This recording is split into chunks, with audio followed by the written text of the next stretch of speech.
gravada, eu vou postar nos grupos para quem não pôde assistir ao vivo. Hare Krishna. Então, nós começamos agora gravando a aula do Bhagavad Gita com o Prabhu Jairama. Hare Krishna. Hare Krishna, Hare. Então, eu escolhi aqui um verso, como o Harichaga estava me explicando, né? A gente vai fazer um resumo do primeiro capítulo. O Prabhu Jagni já fez uma apresentação e eu escolhi o verso 1, o capítulo 1, verso 28, né? Que é observando os exércitos no campo de batalha de Kurukshetra. E aqui é o início do Bhagavad Gita e a gente vai fazer uma exposição, ok? Agora eu vou cantar um pouquinho de nada, só para a gente não fugir a regra, né? Como é sempre apresentada. E depois vamos ver os versos, ok? Jayorada Madhava Kunja Bihari Jayorada Madhava Kunja Bihari Gopijana Vallabha Girivaradhari Gopijana Vallabha Girivaradhari Yashodanandanam Brajajanaranjanam Yashodanandanam Brajajanaranjanam Yashodanandanam Brajajanaranjanam Yashodanandanam Brajajanaranjanam Yamunatira Vanachari Yamunatira Vanachari. Jai Shila Prabhupada Ki. Jai. Hare Krishna. Então, lendo o Bhagavad Gita como ele é. Desculpa.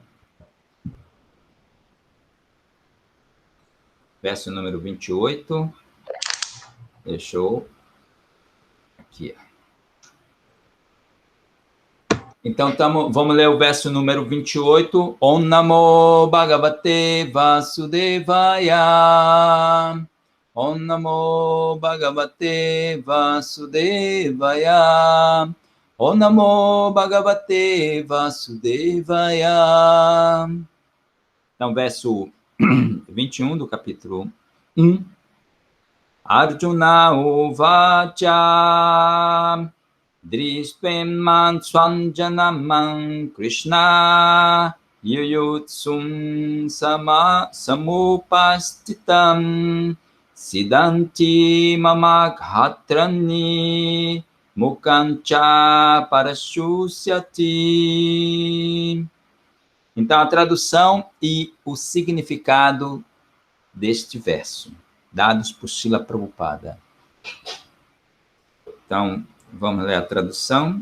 Arjuna disse: meu querido Krishna, vendo diante de mim meus amigos e parentes com tal espírito belicoso, sinto os membros de meu corpo tremer e minha boca secar. Então, vamos ler o significado. Qualquer um que tenha devoção genuína ao Senhor apresenta todas as boas qualidades que são encontradas em pessoas piedosas ou nos semideuses, ao passo que o não devoto, cuja educação e cultura talvez lhe propiciem tantas qualificações materiais, carece de qualidades piedosas.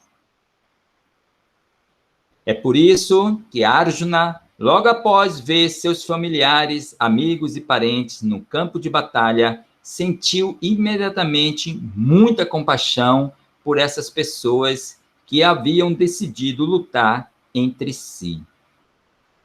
Quanto a seus soldados, ele ficou enternecido desde o começo, mas sentia compaixão até mesmo pelos soldados do grupo oposto, prevendo-lhes a morte iminente.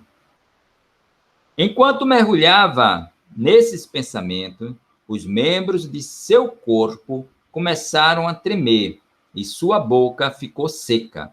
Sentindo-se um pouco atônito ao ver-lhes o espírito belicoso. Praticamente toda a comunidade e todos eles, parentes e consanguíneos de Arjuna, veio lutar com ele. Isto oprimia um devoto bondoso como Arjuna.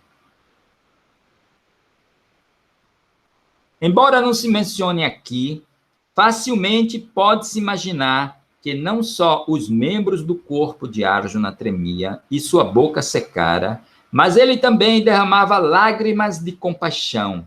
Tais sintomas presentes em Arjuna não se devia à fraqueza, mas à sua afabilidade, uma característica do devoto puro do Senhor. Portanto, está dito: a pessoa que sente devoção inabelável pela personalidade de Deus tem todas as boas qualidades do semideus. Mas quem não é devoto do Senhor tem apenas qualificações materiais que não são de pouco valor. Que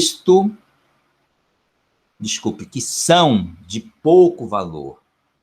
Isto ocorre porque ele paira no plano mental e com certeza se deixará atrair pelo brilho da energia material. Esse verso é do Srimad Bhagavatam, canto 5, capítulo 18, verso 12. Ok? Então, eu vou repetir novamente a tradução. Arjuna disse: meu querido Krishna, vendo diante de mim meus amigos e parentes com tal espírito belicoso, sinto os membros do meu corpo tremer e minha boca secar. Então, como acho que foi explicado na aula anterior pelo Prabhu Jagni, ele deve ter feito um resumo, né, assim, sobre como ocorreu a Batalha de Kurukshetra, né? Então, primeiramente, a gente tinha um diálogo ocorrendo entre Dhritarashtra, né, e o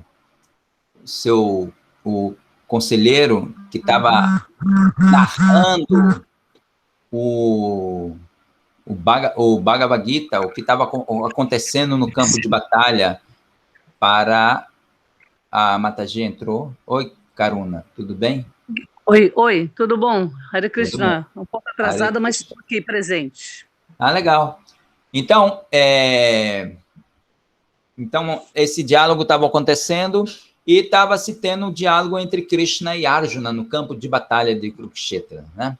Então, esse era um campo que foi escolhido porque os kshatriyas, antes eles não faziam guerras nas cidades, né? Como eu tenho feito um estudo sobre a Segunda Guerra Mundial, né? Então, assim, é cada coisa absurda, né? A gente estava agora estudando como ocorreu depois da Segunda Guerra e todo o plano de reconstrução da Europa e União Soviética e toda aquela confusão que existia ali logo após a Segunda Guerra, né? E a destruição era uma coisa impressionante, né? Como havia uma destruição na cidade, né? Eles lançavam bombas na cidade e matavam pessoas civis. E foi assim uma coisa bem demoníaca mesmo, assim, né? E tivemos até a bomba de Hiroshima, Nagasaki, e a descrição era uma coisa assim impressionante, como foi aquele evento, né? Mas os kshatriyas nessa época, quando houve a batalha de Kurukshetra, eles não faziam guerras nas cidades para, como é que chama, colocar em risco a vida de pessoas inocentes, né, assim, que não estavam preparados para uma guerra, assim, de uma forma muito covarde, né, crianças e pessoas indefesas, etc. Então, esse campo de batalha de Kurukshetra, ele foi escolhido porque já era um campo sagrado. E tanto que Dhritarashtra, assim, ele ficou muito preocupado, porque como esse campo era um campo sagrado, então ele temia que isto favorecesse os Pandavas, que eram pessoas que tinham qualidades, virtude, né? O próprio Dhritarashtra apreciava, assim, a virtude dos Pandavas. Hoje, Krishna Karuna colocou um link lá num grupo que a gente está tendo novo aí agora, e ela falava a retirada de Dhritarashtra, né? Quando Dhritarashtra, assim, sai e ele vai... Assim, chegou o momento dele sair da vida, né? E ele sai e tá lá os Pandavas, assim, agraciando as glórias de Dhritarashtra, né? Explicando como Dhritarashtra foi bondoso com eles e tal. Então, os Pandavas, eles eram, assim, realmente pessoas com virtudes espirituais. Eram pessoas, assim, com qualidades divinas. E o próprio Dhritarashtra sabia disso. Por isso, ele ficou temeroso pela escolha do campo de batalha de Kurukshetra, né? Tem um passatempo também muito legal, quando as gopis, elas saem de Vrindavana e elas vão se encontrar com Krishna em num eclipse lunar, né? Então, eles estão fazendo um grande yagya, sacrifício, e eles se reúnem nesse campo de batalha de Kurukshetra. E aí, as gopis se encontram com Krishna ali, né? Então, o Dhritarashtra estava preocupado com essa guerra, por ser nesse local, que favorecesse os Pandavas e não seus filhos, que são os Kurus. Então, assim foi. Agora, nesse momento, então já houve uma descrição da primeira parte, como foi apresentado pelo Hari. Nesse momento, Arjuna fala para Krishna: meu querido Krishna, vendo diante de mim meus amigos e parentes com tal espírito belicoso, sinto os membros de meu corpo tremer e minha boca secar. Porque esse momento, um pouco antes, Arjuna olha e pede a Krishna para Krishna adiantar a quadriga e levar ela assim frente ao exército dos Kurus.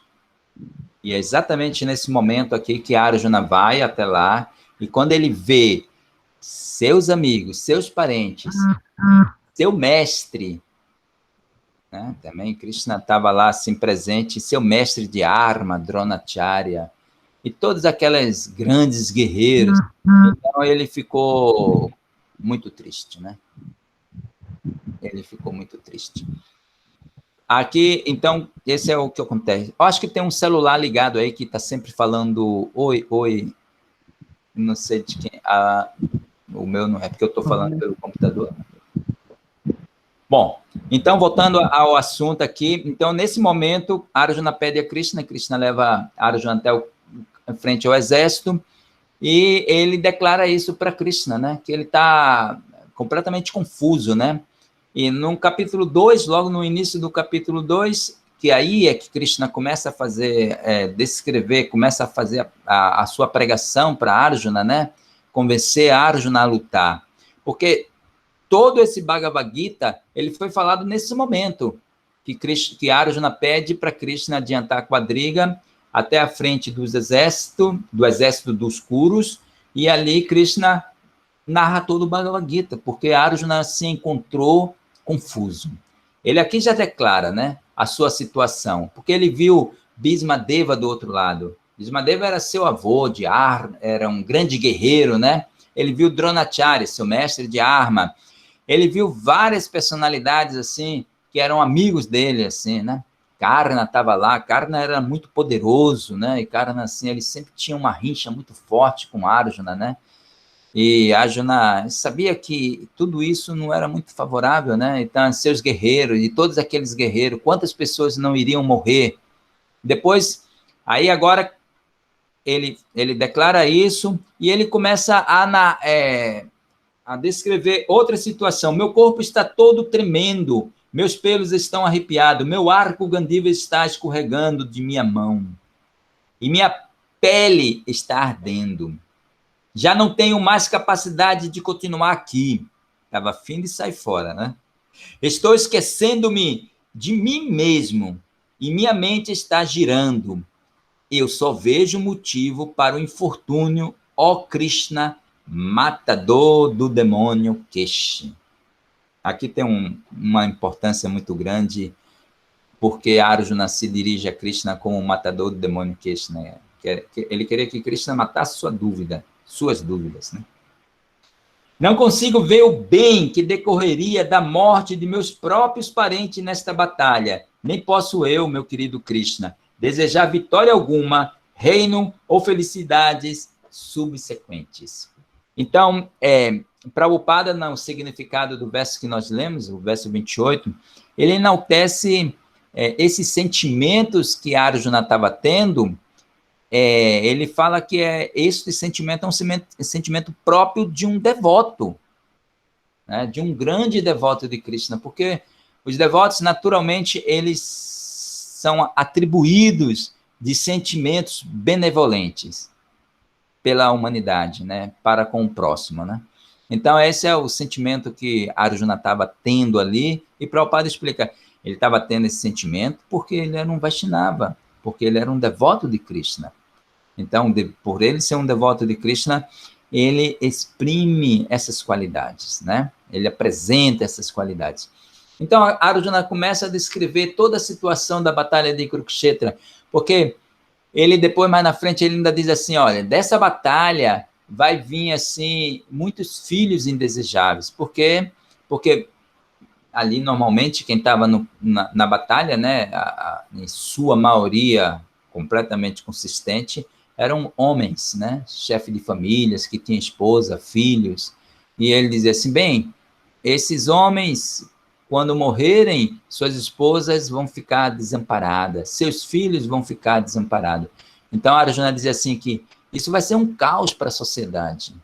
E, de fato, é um fato isso mesmo, né, assim, novamente retratando a pesquisa que eu estou estudando, né, agora sobre a Segunda Guerra Mundial, assim, um dos efeitos mais drásticos foi exatamente esse, né, assim, muitas famílias desamparadas, sim. A maioria dos homens morreram na batalha, né, e as famílias ficaram completamente desamparadas, né. Então, eles tinham um problema social ali. Foi apresentado um problema social. E imagine aqui, né, que a Arjuna falou, os homens vão morrer, né, na batalha, e as famílias vão ficar desprotegidas. Então, são argumentos fortíssimos, são argumentos relevantes, né? Prabhupada diz que só esses argumentos de Arjuna já constitui, assim, um grande ensaio para um estudo sociológico, né?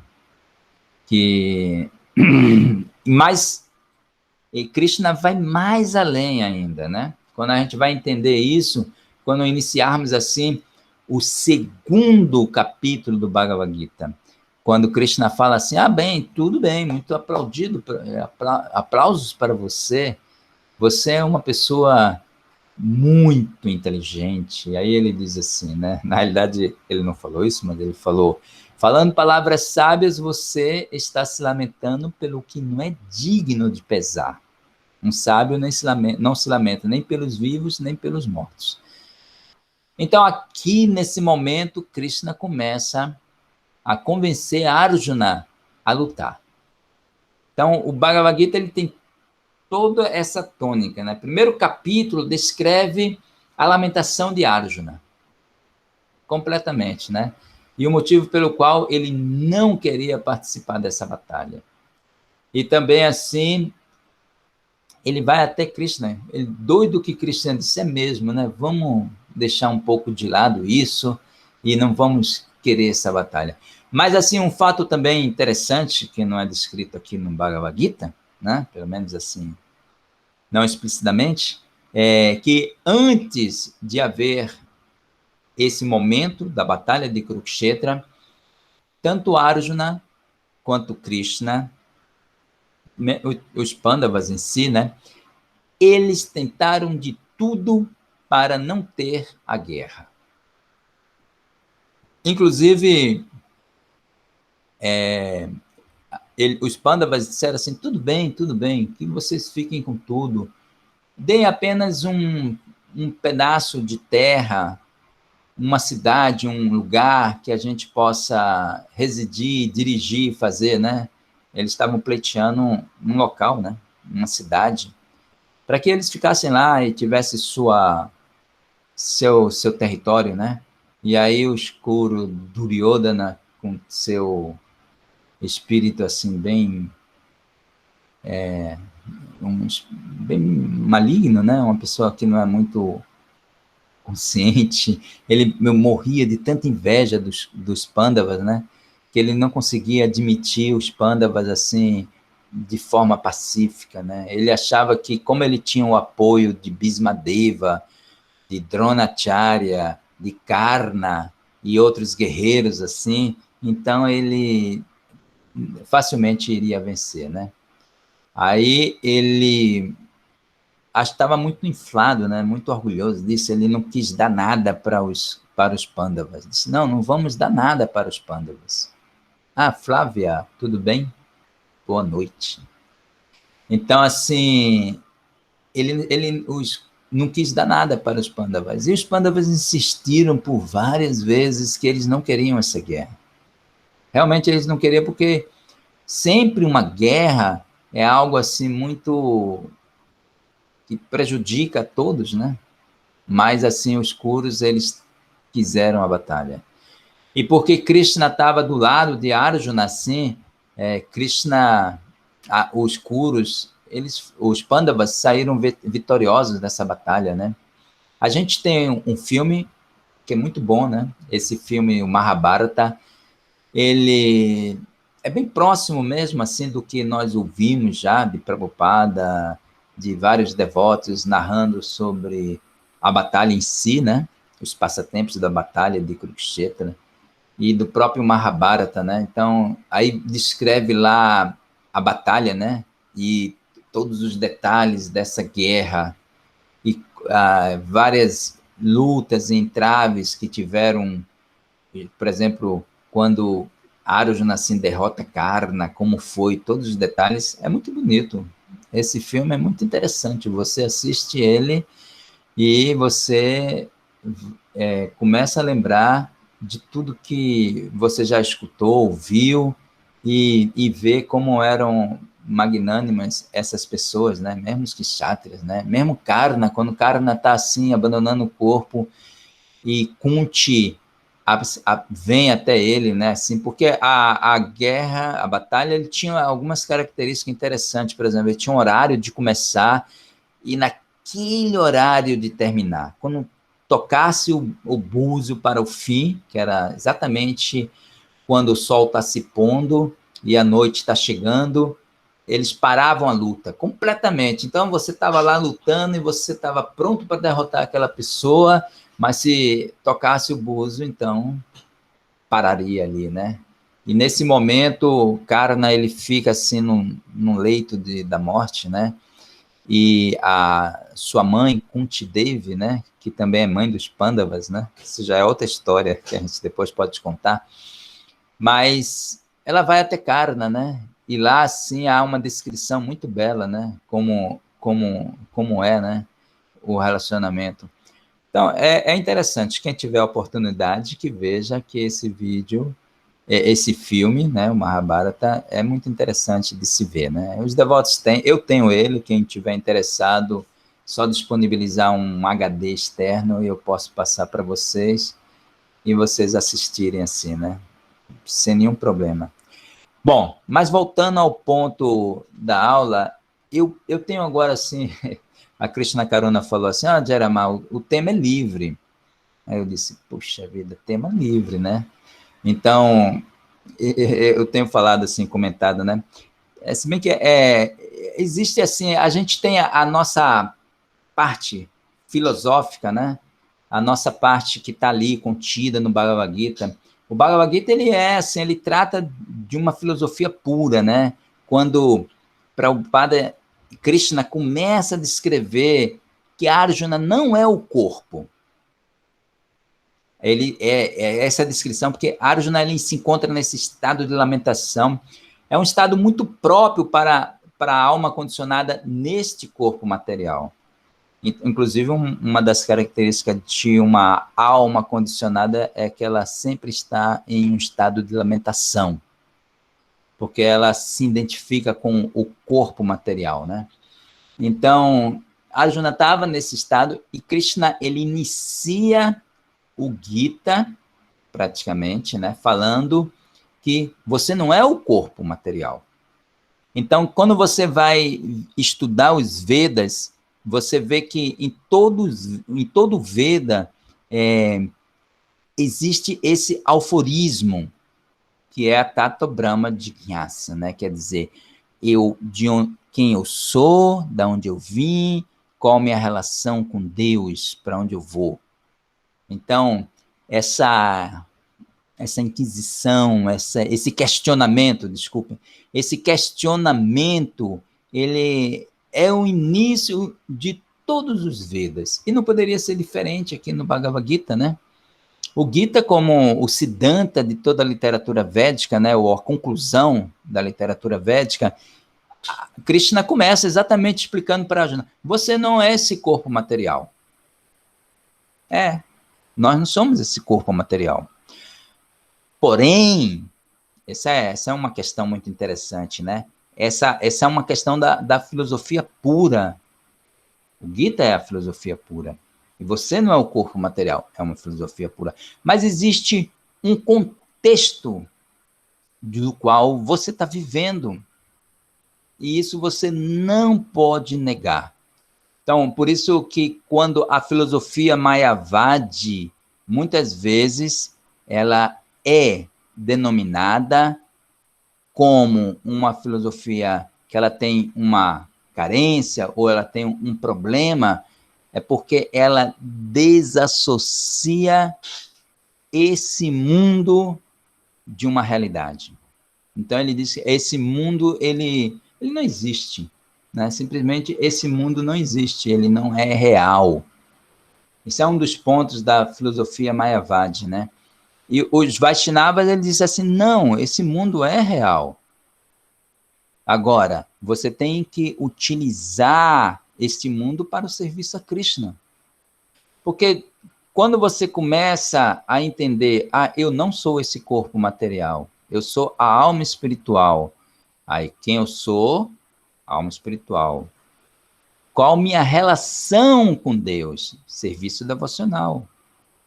Né? Essa, sim, é a swarupa, ou a posição constitucional da entidade viva. Ela, assim, ela tem uma posição de serviço a Krishna eterno. Então, nossa posição com Deus, ela é eternamente de seva, de servir. Existem outras relações com Krishna, que depois a gente pode conversar sobre isso, mas nesse ponto, para um entendimento da filosofia e da relação que esse mundo tem com a realidade, essa questão é muito interessante, né? Então, esse mundo, ele existe, ele é um fato, não é desassociado de uma realidade. Então, agora, como podemos viver nesse mundo de uma forma coletiva, interagindo com as pessoas, interagindo com, vivendo relações, seja familiares, amizade e outras relações que possa ter. Então, como vamos viver isso? Essa forma coletiva, ela vai além de uma filosofia individual. Ela vai além de uma filosofia que diz assim: você não é o corpo. Ok, e é fundamental entender isso para que possamos viver de uma forma coletiva corretamente. Né? Esse entendimento é fundamental, assim como austeridade, penitência, cultivo de conhecimento, todos são virtudes, ou seja, são elementos necessários para você desenvolver avanço na vida espiritual. Porém, a questão coletiva, como isto pode, de uma forma coletiva, interagir e ajudar a nossa experiência com outras pessoas. Essa é uma questão, assim, muito fundamental, né? Assim, e que a gente tem que meditar um pouco nisso, né? Assim, sair um pouco dessa questão da filosofia pura e básica e cair num contexto também social, coletivo, né? De como vamos viver essa experiência da filosofia que existe no Bhagavad Gita, que Prabhupada tanto nos apresentou, que está lá estabelecendo nossa relação com Krishna, como vamos trazer essa experiência que ela é individual. Tanto é que sempre falamos assim, não, você, o avanço espiritual depende muito de você, né? Você trabalhar tal. Claro que a associação dos devotos favorece ao avanço espiritual, né? Favorece ao avanço espiritual. Mas, assim, é a parte individual que vai fazer você avançar espiritualmente. É sua austeridade, é sua penitência, é o seu cultivo de conhecimento, a sua prática de renúncia. Tudo isso ele vai fazer você avançar espiritualmente. Mas como eu vou desenvolver essa experiência de forma coletiva? Como eu vou trazer essa experiência para o ambiente social que vivemos, interagindo com outras pessoas? Essa é uma questão assim que nós devemos desenvolver isso em nossa vida, né? Sim. Como vamos ser essa pessoa? Como vamos levar isso de uma forma, essa experiência que é tão fundamental para o nosso social, né? Então, assim, só vou resumir por aqui, né? Já são próximo de 8h40. Então, assim, essa parte do Bhagavad Gita é muito interessante, que ela vai fazer uma introdução. Agora, é interessante assim, né? A gente contando os passatempos, quem é Bhisma, quem é Dronacharya, toda essa parte é muito legal, né? Eu te confesso que eu recebi o recadinho agora há pouco, né? Eu não sabia, senão eu poderia ter preparado um material para a gente falar dessas personalidades, e citando, né? Quem é Drishtadyumna, que aparece aqui, né? Interessante. Quem essas personalidades, né? Abhimanyu, que depois vai aparecer aqui, né? O filho de Dronacharya, e várias personalidades assim que estão inseridas nesse contexto da guerra de Kurukshetra, né?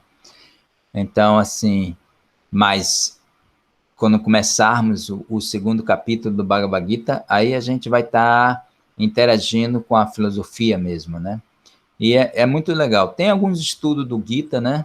Eu tenho alguns estudos do Gita que a gente pode apresentar, porque você vai apresentando capítulo por capítulo, toda a essência desse capítulo, o que esse capítulo representa dentro da filosofia, quais são os argumentos de Krishna, e assim vai, né? Então, assim, a partir do segundo capítulo, a gente começa uma dinâmica mais interessante com relação à filosofia, né? Então, a Karuna mandou uma mensagenzinha ali, mas eu não consegui ler toda, não. Mas então, assim, estamos aqui, ok? Então, se vocês quiserem fazer alguma perguntinha, alguma coisa, a gente pode responder. E na próxima a gente pode preparar um material mais legal, assim, e fazer um trabalho apresentando, né? Porque tem como eu introduzir aqui alguns textos, alguns slides, e isso ajuda um pouco, né? A aula. Ok? Então, muito obrigado pela atenção de vocês. E se quiserem fazer algum comentário, alguma pergunta, a gente está aí aberto para isto. Hare Krishna.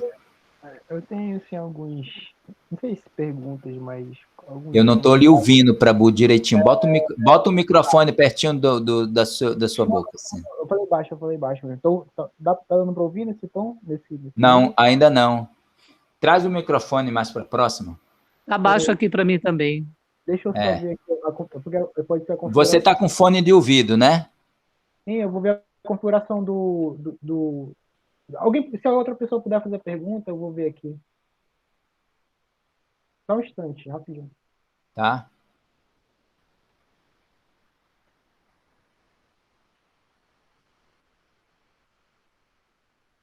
Tainá Machado, bem-vinda. Hare Krishna. A minha pergunta era por que Arjuna, que era um kshatriya, né, ele estava naquela situação, mesmo tendo que lutar contra seus parentes. Mas assim a gente vê como o Ramachandra que ele renunciava a qualquer coisa para cumprir o seu dever, né? Mas Arjuna ele ficou dominado pelo sentimentalismo, né? Porque ele tinha que lutar com sua própria família. Então, eu não sei por que Arjuna ficou dessa maneira tão logo no momento da luta, porque aconteceu muitas coisas antes para ele ficar assim, né? Ele já sabia que ia ter que lutar com Bhishma, ele já sabia que ia ter que lutar com Dronacharya, ele já sabia de tudo aquilo ali, né? Ele já sabia. Ninguém vai para a guerra sem saber com quem vai lutar, né? Aí, assim, parece meio estranho, Asna, exatamente no momento da guerra, se acovardar, né? Por que É isso? certo. Bom, eu posso entender de acordo com o próprio significado de Prabhupada, né? Primeiramente, ele fala das qualidades divinas que Arjuna tinha, os sentimentos que Arjuna estava ali, né? Inclusive, ele no verso diz assim, né? Que ele sente seus membros tremerem. Deixa eu pegar aqui só para... Arjuna fala aqui que ele vê seus membros, eles diante de mim, parente amigo, está obligoso, sinto meu corpo tremer e minha boca secar. Então, assim, e Prabhupada ainda diz assim, provavelmente Arjuna estava vertendo lágrimas de seus olhos, né? E Prabhupada diz aqui que esses sentimentos, porque é um sentimento muito próprio de um Vaishnava, porque Arjuna ele estava entendendo que aquela guerra iria representar com a morte de tantas pessoas, né? Agora, podemos entender claramente, né, que embora Arjuna ele tivesse um conhecimento já prévio de quem estaria lá do outro lado, mas quando ele vai até ali, ele encontra quem? Bhismadeva. E quem é Bhismadeva? Bhismadeva é seu avô, que era extremamente, toda a vida dele, ele estava assim, ele cultivou admiração por aquela pessoa, por Bhismadeva. Depois ele encontrou Dronacharya, que era seu mestre de armas, né? Então, e além de outros amigos, mesmo assim, seus primos, alguns primos, irmão de Duryodhana, Arjuna tinha relação, né? Então, vendo tudo isso na real, Arjuna ele exprimiu esses sentimentos.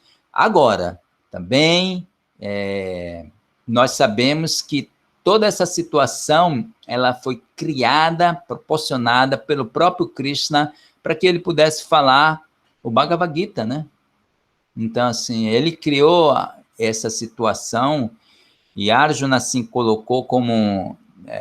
o pessoal fala assim, é como se fosse um teatro. Arjuna estava representando um teatro ali, né? Para que Krishna narrasse o Bhagavad Gita. Tudo bem, isso é uma forma muito simples de falar sobre o controle de Krishna o controle divino de Krishna, né? Como Krishna tem essa potência de controlar, né? Então, ele provocou uma situação que pudesse ter sido narrado esse Bhagavad Gita, né? Que era o desejo dele fazer isso, né? Porque ele fala que milênio após milênio eu mesmo advenho para assim, aniquilar a irreligiosidade e estabelecer o Dharma. Então, essa é uma das missões de Krishna, né? E o Bhagavad Gita, ele assim é um compêndio assim extremamente fundamental em nossa sociedade para estabelecer valores espirituais, né? Tanto é que até hoje é estudado, se lê, é um dos livros assim mais lido em todo o mundo, né? Considerando o número de pessoas que leem o Bhagavad Gita, né? E também, assim, a sua profundidade filosófica, né? O Bhagavad Gita trata de 5 temas. Aí, quando você vai ver, tá lá, todo o conhecimento está contido aí nesses 5 temas, né? Assim, então, ele fala sobre o eu, nós quem somos, ele fala sobre Kala, o tempo, ele fala sobre Karma, ele fala sobre a criação e a aniquilação, né? Então, o Bhagavad Gita, ele trata desses temas, assim, que são extremamente profundos. É importantíssimo falar sobre isso, né? Embora Arjuna fosse um kshatriya, ainda assim, ele era um grande Vaishnava. Prabhupada também explica uma coisa muito interessante, né? Por isso que muitos devotos, eles confundem-se, que, por exemplo, existe o Varna Ashrama, né? O Varna é exatamente isso, a posição Brahma, Kshatriya, Vaishya, Shudra, que é a divisão da sociedade, né? Então, a gente falava assim, Arjuna, ele era um Kshatriya, né? Mas Prabhupada, ele explica assim que o Vaishnava, ele está acima disso, né? Desse Varna. Por isso que Prabhupada aqui no verso, ele glorifica essa qualidade de Arjuna, né? Porque Arjuna, sim, ele estava acima de um Kshatriya, acima desse Varna como Kshatriya, né? E ele expressa esse sentimento. E Prabhupada fala que esse sentimento só é possível para um Vaishnava. Tá lá, aqui logo no comecinho, Prabhupada está explicando aqui, né? Qualquer um que tenha devoção genuína ao Senhor apresenta todas as boas qualidades que são encontradas em pessoas piedosas ou nos semideuses, ao passo que o não devoto, cuja educação e cultura talvez lhe propiciem tantas qualificações materiais, carece de qualidades piedosas. Então, Arjuna, ele estava nessa situação, né? Eu posso refletir baseado no significado de Prabhupada, né? É isso aí. Mas você já sabia alguma resposta, né, Hari? Eu tenho outras perguntas, mas eu vou deixar o Clemilton terminar a pergunta dele. Agora, manda ver. Estão ouvindo agora? Eu fui pro celular. Estou ouvindo. Eu gostaria de entender, assim, sobre essa questão da compaixão. Eu acho que foi um dos problemas de Arjuna, né? E interessante porque, nesse caso, a compaixão dele, assim, pelo que eu entendi da leitura de várias pessoas falando, a compaixão dele, de certa forma, foi negativa. Eu acredito que seja porque a resposta, na verdade, talvez eu já saiba. Mas porque ele tem uma compaixão pelo corpo, né? Ele estava tendo. Então, assim, eu gostaria que explicasse, vindo para o nosso dia a dia, existe, em que caso, você ter essa compaixão, ela pode ser negativa? Bem, se você quer trazer essa compaixão que Prabhupada fala aqui, né? E depois o próprio Krishna, ele na realidade condena porque a compaixão estava se destinando ao corpo material, né? E muitas vezes Krishna é criticado, né? Existe uma crítica. Quando as pessoas que não são devotos, eles vão estudar o Bhagavad Gita, eles não entendem a posição de Krishna, né? Porque como é que Krishna incentiva Arjuna a lutar, né? Por que Krishna incentiva Arjuna a lutar? uma vez que Arjuna estava expressando assim tantas boas qualidades, de fato, né? A gente também não está anulando as qualidades de Arjuna e seus sentimentos, é um fato, né? Mas se você for ver o Bhagavad Gita, lendo, estudando o Bhagavad Gita e observando este comportamento de Krishna, você vai ver que tem uma linha ali, ó, que ela está sempre se exartando nos argumentos de Krishna para um propósito, né? E, embora Krishna ele tenha negado esta compaixão de Arjuna como algo relevante, ele negou, ele disse, você está se lamentando pelaquilo que não é digno de pesar. Um sábio não se lamenta nem pelos vivos, nem pelos mortos.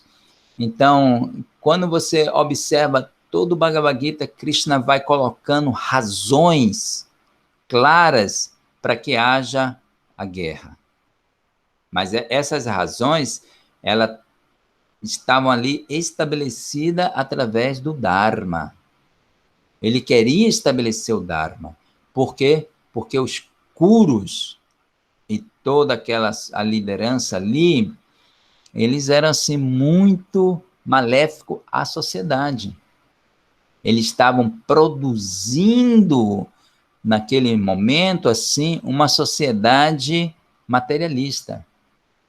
Eles estavam desincentivando as práticas religiosas, embora mesmo um kshatriya com essa mentalidade como a de Duryodhana, mesmo esses kshatriyas, como tivemos outros kshatriyas, mesmo, por exemplo, quando você vai ver, o Harichakra falou sobre Ramachandra, né, e até fazer um comentário, né, que mesmo Ramachandra, ainda assim ele expressou sentimentos e compaixão pelo próprio Ravana, né, e outros guerreiros que estavam ali no campo de batalha, né.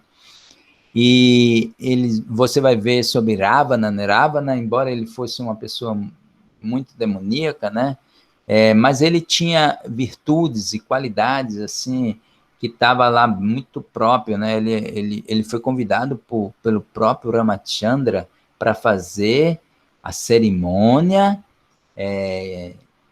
que tinha lá do aniversário de morte, de partida, né, do seu pai.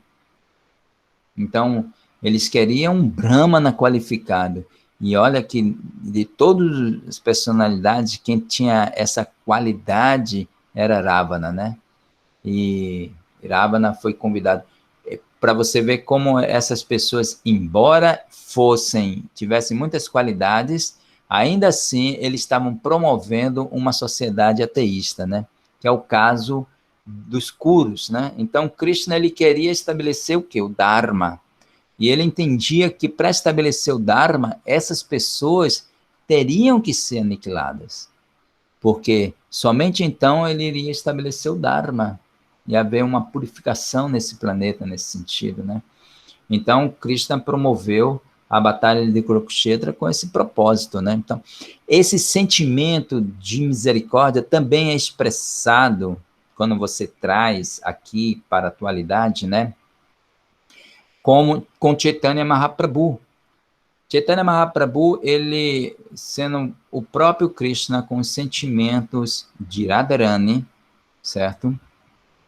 Então, ele vem a este mundo material exatamente para estabelecer o Dharma dessa era, que era o Sankirtana, o Harinama Sankirtana, a glorificação, o canto dos santos nomes, etc., né? Então, assim, como é que ele fez isso? Ele fez isso através do sentimento de Radharani por Krishna. Esse sentimento, ele se traduziu no movimento de Sankirtana, que é um movimento completamente ou totalmente baseado na misericórdia. Todo o sentimento de Chaitanya Mahaprabhu estava fundamentado nessa misericórdia. E esses sentimentos mais íntimos, ele se expressava na sua relação com Krishna, né? De Radha e Krishna. Né? Assumindo o papel de Radharani, ele expressava um sentimento de amor por Krishna completamente, né? E ele queria o quê? A gente cantava, né? Alguns cantam, ou se cantam ainda, né? Nikunjayunu Rati Kelisin Jai Jayalibi Yukti Apekshaniya Tatrati Daksya Ati Valabhasya Vandegurosya Charanaravinda. Ele fala assim que o mestre espiritual ele está sempre disposto a fazer arranjo de bom gosto para que cada vez mais e mais pessoas venham participar desse movimento, assim, que venham participar desse passatempo de Radha e Krishna, né? Assim, então, esse é o sentimento de misericórdia, né? Que o devoto ele tem para com as pessoas, né? Então, quando nós, assim, fazemos Sankirtana, né? Aí, por exemplo, você entrega um livro à pessoa e essa pessoa ela tem a oportunidade de tocar nesse livro, de ler os livros e de conhecer Krishna através desse livro. E esse é um sentimento de misericórdia. Você está dando a misericórdia para aquelas pessoas, né? Distribuindo prasada, você está dando um alimento prasada para a pessoa. Quando você canta Harinama Sankirtana, sai à rua, canta Harinama, Hare Krishna, então você está também levando os santos nomes de Krishna. Tudo isto, ele está associado a essa misericórdia pelas entidades vivas, né? Então nós estamos assim expressando essa misericórdia às entidades vivas. Então essa é a forma que nós podemos ver mais correta assim de você expressar o sentimento de misericórdia atualmente, né? Assim, de alguma forma você fazer algum tipo de arranjo de bom gosto, como diz o verso, né? A tradução, e para que as pessoas possam vir e participar do movimento de Sankirtana, né? Por exemplo, agora os devotos estão empenhados em construir um templo, né? E está se fazendo todo tipo de arranjo para que possa ter um espaço para que os devotos possam fazer festivais, congregar, fazer vivência de Bhakti, levar devotos para fazerem cursos, e um espaço que você pode levar pessoas, visitantes, pessoas para conhecerem Krishna, tomar prasada, participar de cursos. Tudo isso é um arranjo de bom gosto, para que as pessoas possam vir e participar desse movimento, né? Então, isso não é a misericórdia, né? Então, Prabhupada deixou claro, né, nos seus 7 propósitos, ele queria exatamente isso, esse sentimento, né, para com as pessoas. Bom, não sei se te respondi, dei umas voltas boas aí, por aí, né? Mas aí... Oi, Jaramá, posso fazer uma pergunta? Diga sim, senhora. Gostaria de fazer só um complemento. Está dando para ouvir bem? Estamos ouvindo muito bem, eu estou. Então, é que eu estou na dúvida, Clemilton é o Nitai ou é outra pessoa? Clemilton, é o Nitai ou é outra pessoa? É tu que tem que responder, Clemilton. É o Nitai? Não, eu sou de Manaus, eu sou... tô iniciando aí. Desculpe. Daqui estava aparecendo um pouco. Mas, complementando a pergunta do Clemilton, que a Arjuna, né, a fraqueza de Arjuna, a colocação de Arjuna, né, ele vista como sendo negativa, a compaixão de Arjuna, vista como sendo negativa, muito bem explanada aí pelo Jaramá, né, que é um rato de biblioteca transcendental, né, que pesquisa tudo isso, é o rato de Ganesha. Então, essa compaixão de Arjuna não pode ser negativa nesse sentido, exatamente, porque Krishna estava utilizando essa visão de mundo, né, de Arjuna e suscitou, né, como se fôssemos nós ali naquele lugar. Essa compaixão de Arjuna suscitou, né, resultou também que o Bhagavad Gita pudesse ser compreendido por pessoas como nós, que estamos nessa situação assim tão decaída, né? Tão distante, né? Que nem aquele filme lá do ogro lá, né? Tão distante, né? distante assim de uma razoabilidade mental, intelectual, né, de uma capacidade de perceber o conhecimento.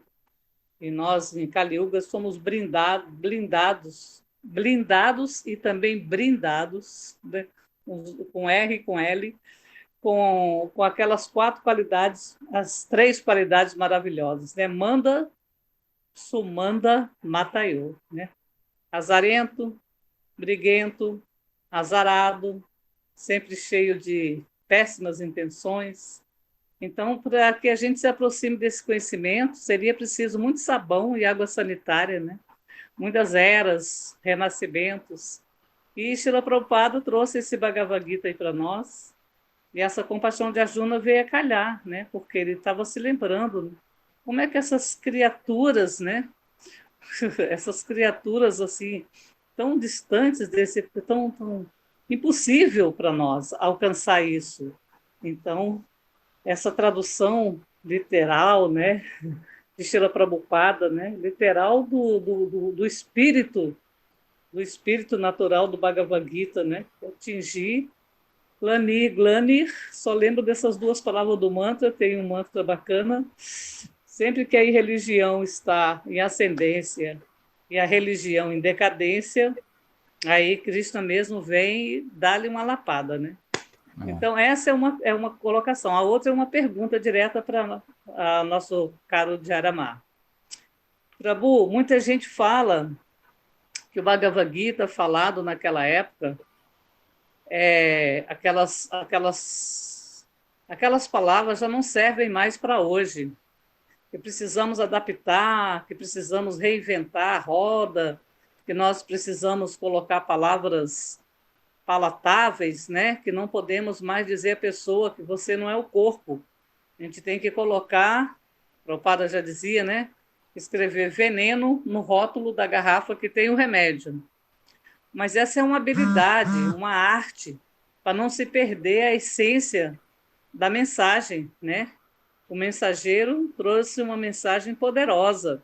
Então, quanto, né, um devoto ele deve aprender a adquirir essas habilidades e não apenas repetir as mesmas colocações num contexto diferente, embora a necessidade seja premente, seja a mesma, e mais urgente ainda, né? Lá tinha Krishna presente, né, fisicamente, vamos dizer, Krishna não é diferente fisicamente ou sonoramente, Krishna é absoluto. Mas como o devoto deve adquirir essas habilidades para entender que ele está falando o Bhagavad Gita para uma plateia diferente. Agora mesmo meu filho saiu daqui, 27, 28 anos, e eu perguntei para ele como ele entenderia um Bhagavad Gita hoje. Aí ele falou, certamente não seria da forma como vem sendo explicado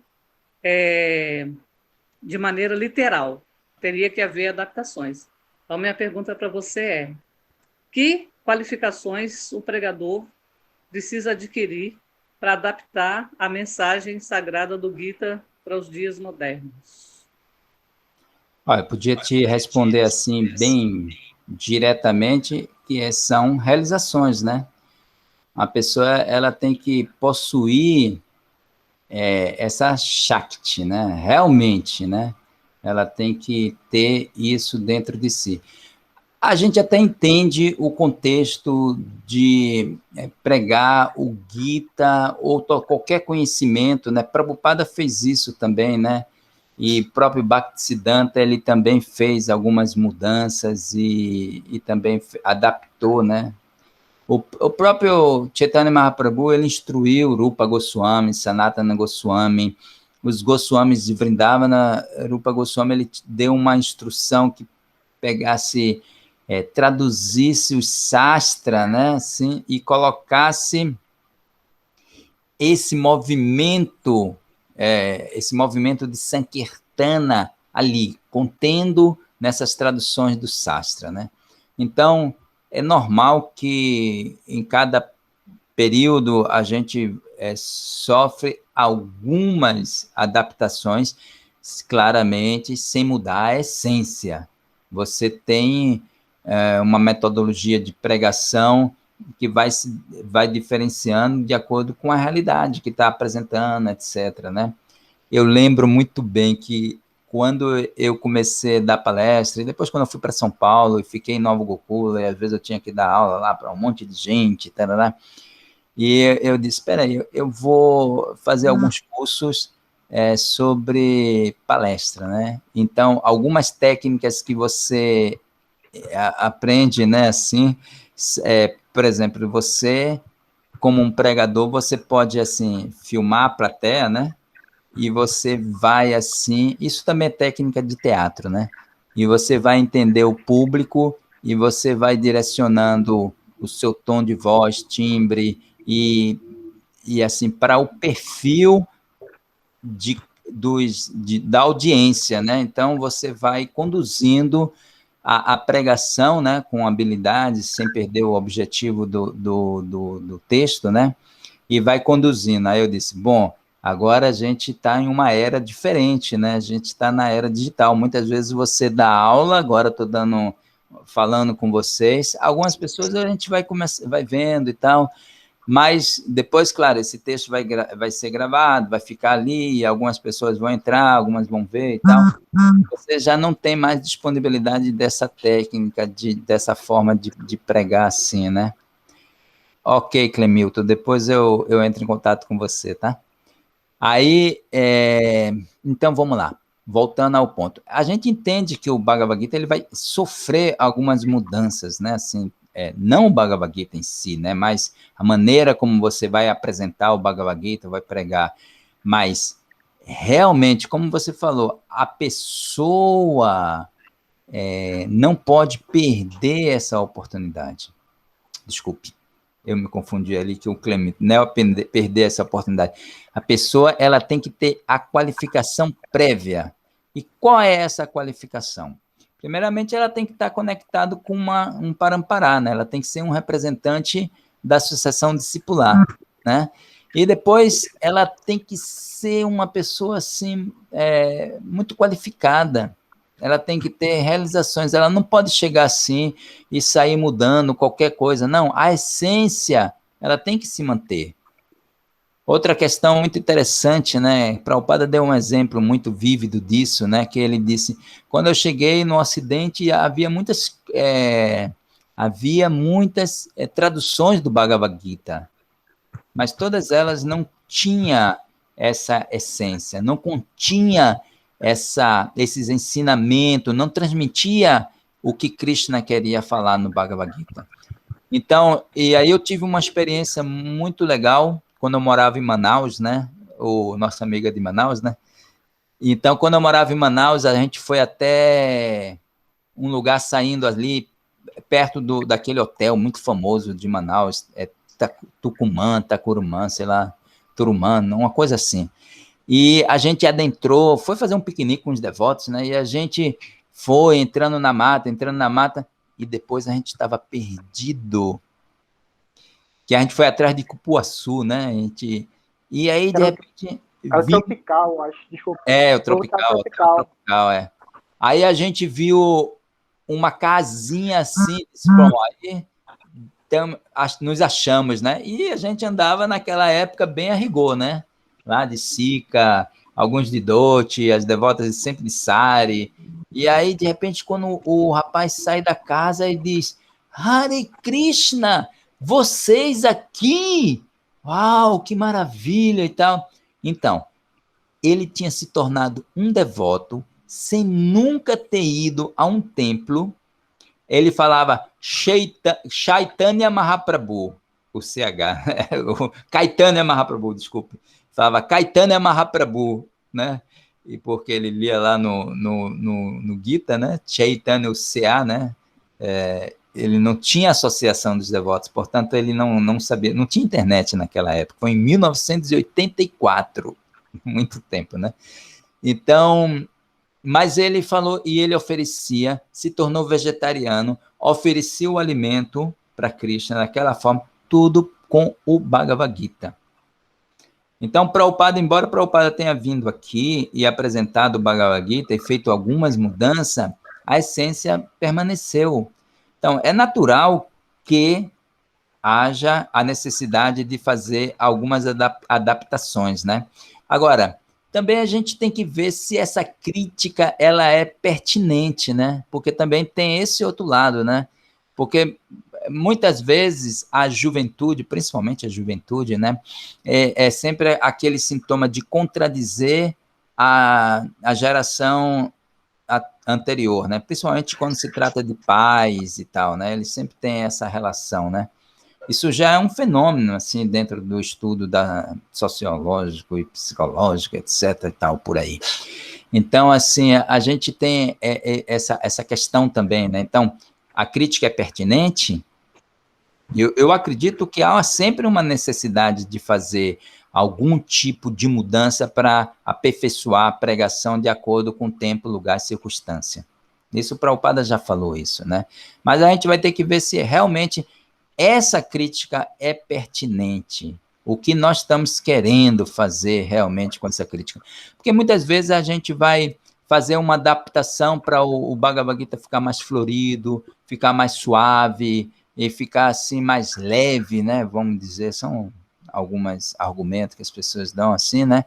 Mas assim, e vai fazer um tipo de devoto assim, que não são aqueles devotos realmente que vão estar lá à frente, com luta, com sentimentos assim de Krishna mesmo, com um espírito missionário do Chaitanya Mahaprabhu e tal, porque é isso que nós temos que ver, né? Por exemplo, esses grandes tradutores do Bhagavad Gita, do Srimad Bhagavatam, aí você vai pegar assim, né? Vishwanatha Chakravarti Thakura, estava lá diretamente, aí tem Narottama Dasa Thakura. Aí você vê assim, esses grandes devotos que estavam lá desde o tempo de Chaitanya Mahaprabhu, e eles vêm trazendo toda essa linha por Bhaktisiddhanta, por Bhaktivinoda, Bhaktisiddhanta, Prabhupada.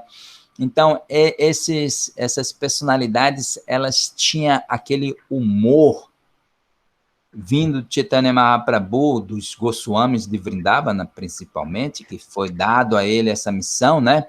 Então, eles eram inspirados por esses grandes acharyas, que são os Goswamis de Vrindavana. Então, essas personalidades, até Prabhupada, e mesmo o próprio Acharya Deva, né? Quando você vê, acompanha a tradução de Acharya Deva no Srimad Bhagavatam, o trabalho que ele desenvolveu assim, e outros devotos, né, que auxiliaram ele também, eles fizeram um trabalho que manteve essa relação com o conhecimento, com o Bhagavad Gita, né, assim, essa essência, não houve a mudança aí. Então, aí, às vezes, os devotos, eles falam assim, não, precisamos fazer uma mudança para que as pessoas elas se tornem, o Bhagavad Gita se torne mais acessível para esse público, né? Assim, e a gente faz essa mudança, a gente faz essa crítica, e no final das contas se perde esse sentimento, ele é perdido, né? Esse sentimento que vem lá dos Goswamis. Por quê? Porque a pessoa não é qualificada. Ela não está qualificada para fazer esse tipo de mudança. E também porque não é esse tipo de mudança. E porque também a sua mudança está fundamentada em uma crítica que ela não é real. Por que não é real? Porque você vai ver que muitas vezes, muitos jovens mesmo, quando pregamos o conhecimento, tal como a gente ouviu, e tal como foi apresentado, está ali apresentado no Bhagavad Gita, essas pessoas se tornam devotos de Krishna mesmo. Assim, capazes de renunciar a muitas coisas nesse mundo, assim. Então, de aceitar votos, né? De praticar renúncia, de praticar cultivo de conhecimento, são pessoas sérias, etc., né? E são jovens atuais e tal, né? Então, assim, eu entendo que há sempre uma necessidade de fazer adaptação, essa é a minha visão, acho corretíssimo, né? Para que a gente possa se atualizar, né? Não ficar muito por fora, mas eu acho assim que, primeiramente, a gente tem que ter uma pessoa bem qualificada para fazer isso, né? E depois a gente tem que entender qual é a crítica verdadeira, né? É isso aí. Eu penso assim, ok? Valeu, Djaramar, obrigado. De nada. Fala pro Garuda raspar a cabeça. Brincadeira, Garuda é... É porque assim também, na moral, também tenho filhos e tudo mais, né? São devotos, assim, de coração mesmo, né? Não tem outra coisa, assim. É devoto mesmo, totalmente, né? E é outra relação, né? Com certeza. Né? Eu perguntei a Garuda ali como é que ele via Krishna. Ele falou que via Krishna quando ele estava jogando videogame. Ele estava tirando uma ondinha com você, viu? Olha, mas você vê, mas isso é possível, né? Quem sabe, Pode né? ser, né? Quem sabe, é isso mesmo. Legal. Bom, olha, são 9h15. Que é isso? Qual é, Haritaka? Fala aí. Tá bom. Até 9 horas, mas 9h15 está bem. Os devotos que não estão no grupo de devotos aqui de Recife, que quiserem botar o seu telefone aqui no chat, certo? Aí eu posso lembrar vocês da próxima aula, vai ser sábado, às 8 horas. Só que a gente vai, durante a semana, dizer quem vai palestrar e qual a parte do Gita que ele vai tratar, ok? Então, quem quiser, aí temos a Flávia, temos a Tainá, né? O Clemilton já colocou o nome dele, né? Se vocês quiserem, pode colocar aí no chat, né? Se não, vocês podem ir saindo que eu vou fechar a reunião. Hari, você manda depois o telefone do Clemilton para mim? Tá bom, mando. Eu já copiei, já coloquei no WhatsApp. Eu sei, tá aqui. A Tainá também está colocando o telefone dela aqui? Essa reunião também vai ser, essa aula, ela está sendo gravada e eu vou mandar essa aula gravada para vocês, entendeu? Para vocês. Daí vocês podem passar para outras pessoas, podem reassistir, porque sempre essas aulas do Gita, elas são muito carregadas de muito conhecimento. Então, você só assistir só uma vez, não dá para assimilar muito bem, né? Então, aí eu vou enviar para Clemilton, colocou, e vou enviar para Tainá, certo? E vou colocá-las no grupo, e eu vou sempre ficar mandando mensagem para vocês, tá? E, assim, eu costumo sempre mandar um boa noite, que é um verso do Brahma Samhita, e um bom dia, que é um verso do Bhagavad Gita, né? Então, aí eu fico mandando e também vou mandar informações sobre... E se vocês quiserem entrar num grupo aqui de Recife, eu também coloco vocês me dizem, e eu coloco vocês temos o grupo Krishna Oeste, Só Devotos, que haja o Templo. Então, o grupo que vocês quiserem, né? Eu posso colocar, tá bom? Então é isso. Hare Krishna. Okay. Obrigado, Germano. Agradeço a vocês também. Até Clemilton, sábado. lembrança aos devotos Manaus, né? O nosso amigo Chapati, né? Prananata. Sim, a Tainá que tá aí também é de Manaus, acho que ela viu lá no grupo. Tá. Tá mas certo. Aí, Chapati, sim. Vocês devem estar bem isoladinho aí, né? Graças a Deus. Enfim, todo mundo aqui em casa mesmo, porque é isso. Legal. Muito obrigado. Grande abraço aí para vocês aí, tudo de bom. Valeu, Harichakra, Karuna, Flávia, Tainá, Clemilton e todo mundo. Boa noite para todos. Hare Krishna. Boa noite, Hare Krishna. Jai Hare. Hare Krishna.